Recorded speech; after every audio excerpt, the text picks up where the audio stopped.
ছুটির দিনে সবাই কিন্তু মজা করে আমরা ঘুমাতে বেশ ভালোই বাসি। মজা করে ঘুমানোর পরে তারপরে যদি দেখি দেরি হয়ে যায়, ঝটপট আগে খিচুড়ি রান্না করে খেয়ে নিবা। কারণ পেট ঠান্ডা মানে সব ঠান্ডা। পেট ঠান্ডা না থাকলে কোনো কাজই করা যায় না।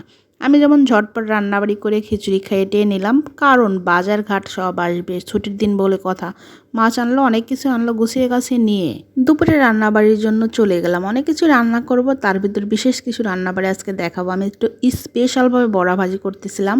চিংড়ি মাছ, মসুরের ডাউল আর পেঁয়াজ দিয়ে দেখো কিভাবে আমি বড়াটা ভাজি করি। আসলে চিংড়ি মাছগুলো কিন্তু আমি আগে একটু হালকা করে ভেজে নিয়েছিলাম, কারণ ভেজে বড়াটা ভাজলে আমার কাছে অনেক ভালো লাগে। তারপরে মসুরের ডাল সব কিছু দিয়ে কাঁচামরিচ দিয়ে আমি ব্লেন্ডারে একটু ঘাটাং ঘাটাং করে নিয়ে আসছিলাম। আর এই যে পেঁয়াজটা কুচি কুচি করে নিয়ে লবণ হলুদ দিয়ে চটকায়ে ওই যে ব্লেন্ড করলাম ঘুচুং ঘাচুং করে, সেটা দিয়ে ভালো করে ফেটাচ্ছিলাম, কারণ দেওয়া মাত্রই ফুলে ফুলে উঠবে ভালো ফেটানো হলে। কারণ বড়া ভাজার জন্য যত মশমশ করতে চাও, ফেটানোটা কিন্তু জরুরি। আর সামান্য একটু আমি চালের গুঁড়া দিয়ে দিয়েছিলাম, আর চালের গুঁড়াটা আমি সবসময় একটু শুকিয়ে রেখে দিই টাইলে, কারণ তাহলে ভালো থাকে। ফ্রিজে আসলে অত জায়গা জোগা থাকে না, তো তাই কিন্তু আমি কাঠখোলাতে গরম করে রেখে দিয়েছিলাম।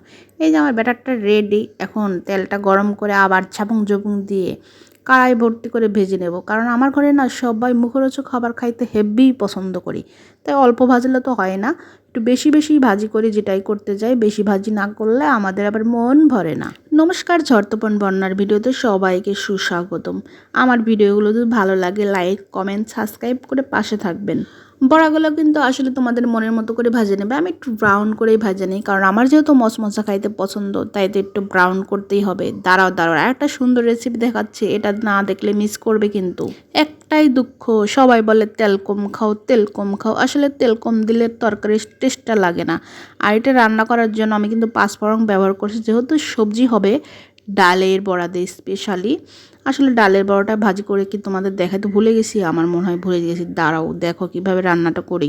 সবজি সব ধরনের, এখন যেহেতু শীতে দারুণ দারুণ সবজি উঠেছে, সব সবজি অল্প অল্প করে নিয়ে নিবা। তারপরে এইভাবে একটু কষিয়ে কাশিয়ে ডালের বড়াগুলো তো আগেই ভাজে রাখতে হবে, সেগুলো একটু আগেই দিয়ে দিতে হবে, কারণ যদি না গলে, আর এই বড়াগুলো অবশ্য গলে যায়, তা আমি একটু আগেই দিয়ে দিছি।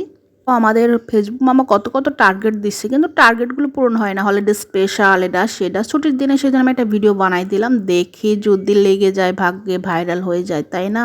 আমার ঝোলটার কালার কেমন হলো অবশ্যই কমেন্টে জানিয়ে যাবা, কারণ তোমরা কিন্তু না দেখেই দৌড় দিয়ে কমেন্ট করে চলে যাও, সেটাও বুঝতে পারি, কিন্তু অত ফাঁকিবাজি করা যাবে না। ফেসবুকে টিকে থাকতে হলে অবশ্যই ধৈর্য নিয়ে কাজ করতে হবে। দেখো না বন্ধুরা, তোমাদের সাথে বক বক করতে করতে আমার তরকারিটা কিন্তু রান্না শেষ হয়ে গেল। হেভি টেস্টি একটা তরকারি রান্না করলাম এবং অবসরে বসে বসে বড়ই খেয়ে নিলাম। ধন্যবাদ সবাইকে।